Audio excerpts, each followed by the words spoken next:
All right, we've got a lot more violence in this country, unfortunately, recently, especially with guns. But the group being affected among the most is Black women. And we're going to discuss that right now with Abené Clayton. She's the lead reporter for The Guardian's series Gun and Lies in America, Guns and Lies, and Edwin Rios, senior reporter for Racial Equity. Thank you so much for joining us. Appreciate it. Thank you. All right, so Abené, let me start with you. First, tell us about the state of affairs as we speak now. How much are Black women affected? And then begin to tell us why we're seeing the disproportionate effects. Yeah, of course. So the most recent numbers we have are for 2020, where it's been pretty well known by now that homicides went up by about 30%. Most of them were with guns.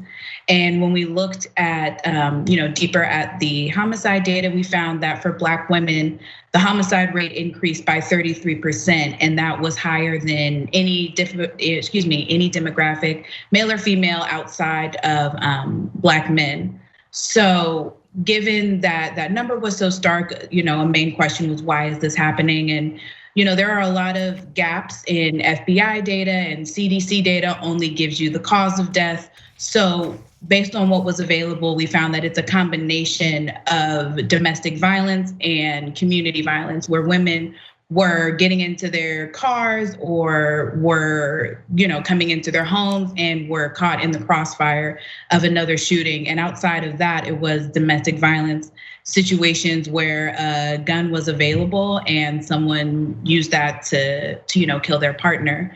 But there are a lot of gaps in this data, like I mentioned, that make it difficult to understand the exact circumstances that these women are dying under, which is troubling based on how much that rate increased, which again was 33%.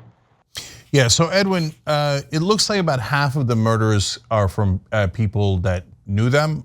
So whether it's domestic partner, or family, or friends, et cetera. Now that's, I think, fairly normal, but I don't know the numbers for how you would compare that, for example, to white women.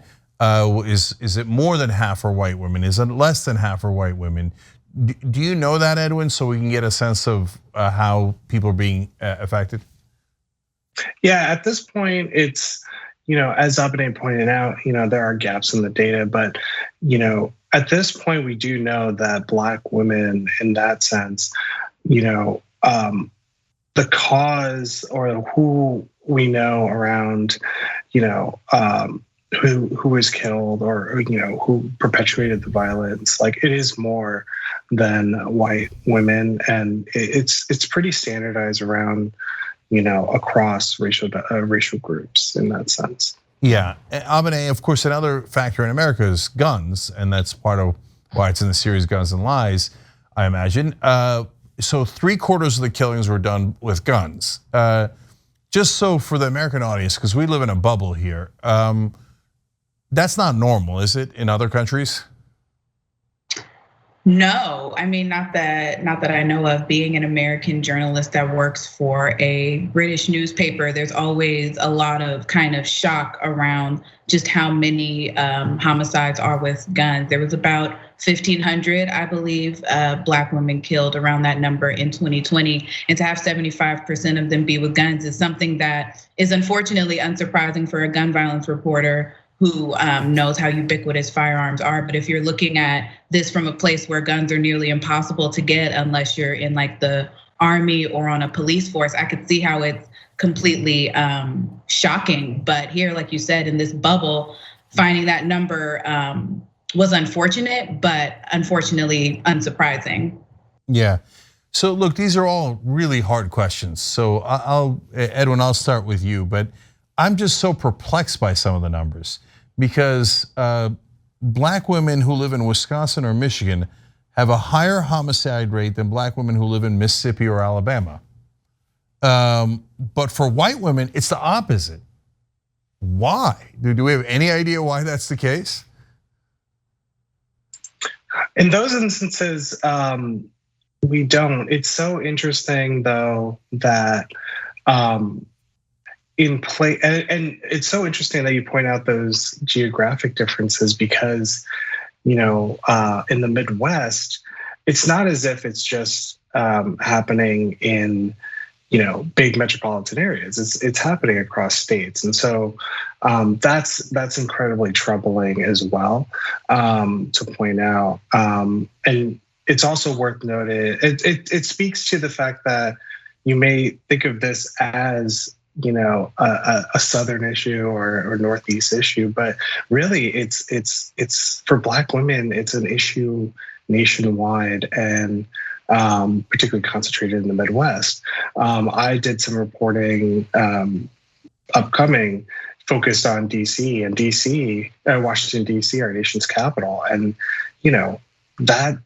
that's where the second largest increase amongst homicides against Black women took place, right after Kentucky. And so it goes to show that it's not necessarily confined to major metropolitan areas, as pundits may push like that narrative is pushed. It's more so that this is a national problem, and it's a silent epidemic at that. Yeah, I mean, there's a lot of epidemics here because in 2020 in Wisconsin and Ohio, the number of Black women being killed was doubled. That's, again, just stunning. And so, Abené, I gotta try to figure that out. So we know there was a crime increase in the last couple of years. There's a couple of logical answers, and I don't love them, but I understand it.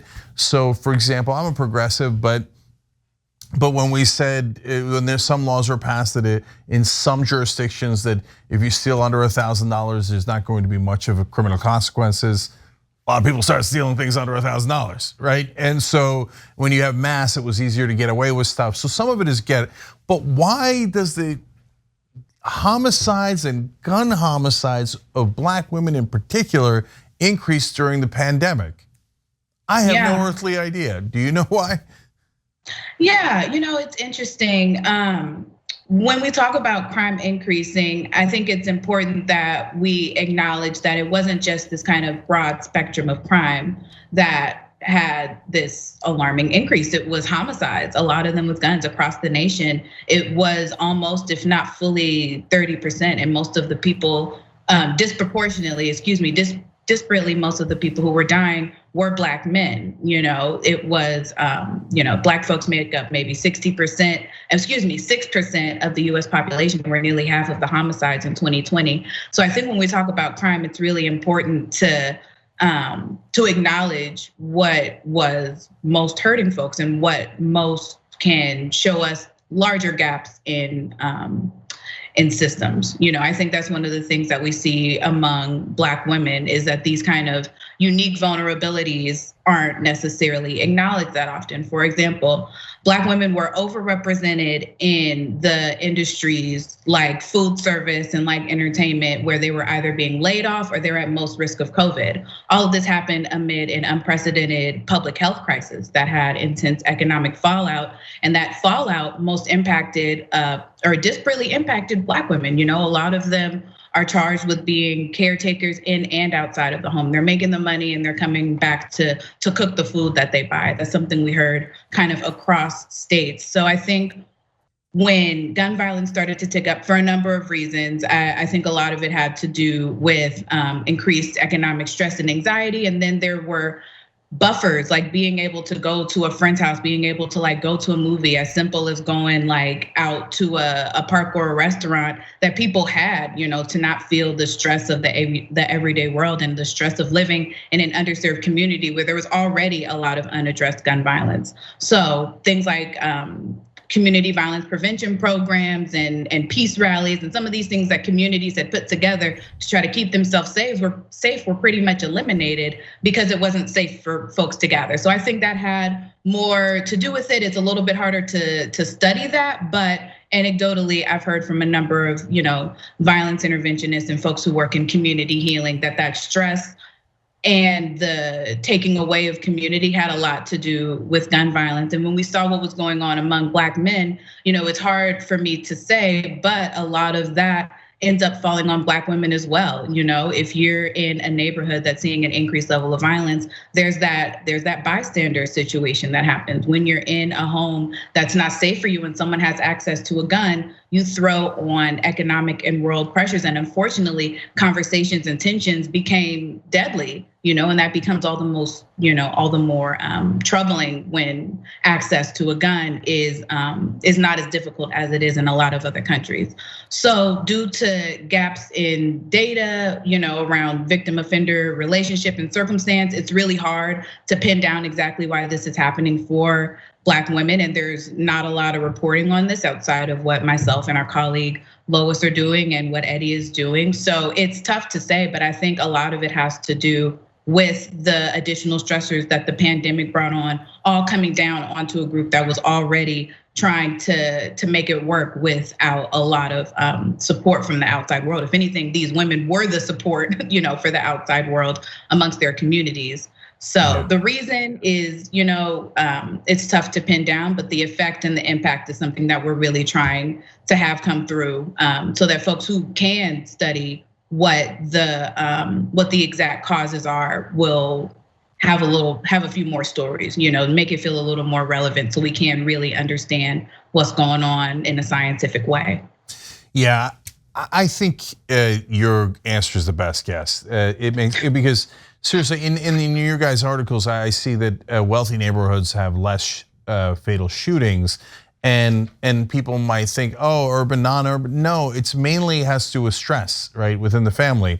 And wealthy neighborhoods have less economic stress. It's not to say they don't have any, but they have a lot less economic stress.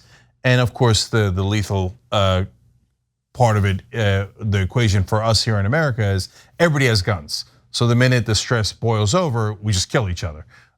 Which doesn't happen in other countries. So Edwin, last question to you, which is I've now asked you 3 impossible questions at least. So how do we fix this? Is any inkling of how to make this better? When you talk to advocates about this, it's almost the solutions are deeper investments in communities, deeper investments in advocates are very quick to call for, let's have deeper protections for women, or we need to strengthen gun laws, which is completely obvious in terms of just how ubiquitous guns are in America. But you'd also talk to the same advocates, and they're like, there should be addressing the root causes of why violence perpetuates in the first place, whether that's investing directly in economic opportunities for communities, investing in education, educating communities as to what's going on in their neighborhoods. The solutions are much deeper than the bandages that are often placed on the wounds. Sorry for the pun, but it's one of those things where it's a dual solution of investments in community violence intervention, in domestic violence intervention work, but also righting the wrongs of historic disinvestment in some of these communities, and that requires a deeper focus, a more intersectional focus on how violence affects not just Black men or white folks, but Black women, and thinking about how these issues particularly devastate slices of our American communities. All right, makes sense. Abené Clayton and Edwin Rios from The Guardian, thank you so much for coming on and talking about this important issue. Thank you. Thanks, Jane. No problem.